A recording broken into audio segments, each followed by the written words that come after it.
Le temps nous est compté. Agissons avant qu'il ne soit trop tard, car au printemps, les baleiniers d'Islande sillonneront de nouveau les eaux glacées du Grand Nord, munis de leurs harpons explosifs pour y semer la mort.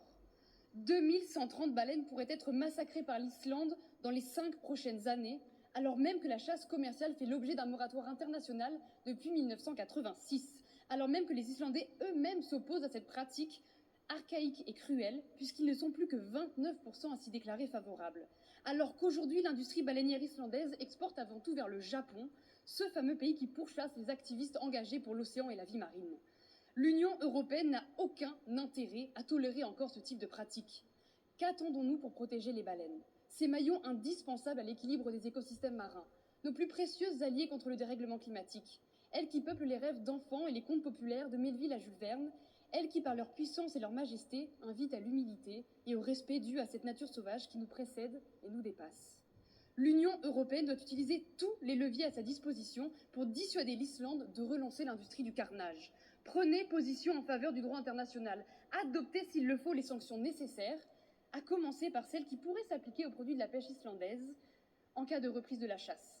Soyez à la hauteur du rôle, faites sauter les cages. Pour les 1,4 million d'Européens qui ont signé l'initiative citoyenne européenne pour une nouvelle ère sans cage.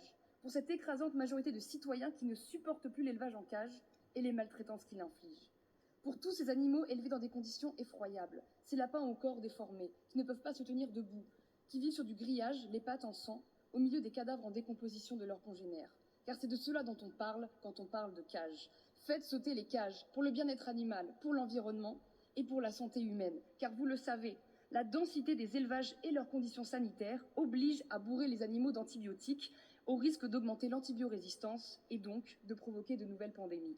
Faites sauter les cages pour respecter vos engagements, vous qui depuis des années promettez des mesures en faveur du bien-être animal dont personne ne voit aujourd'hui la couleur.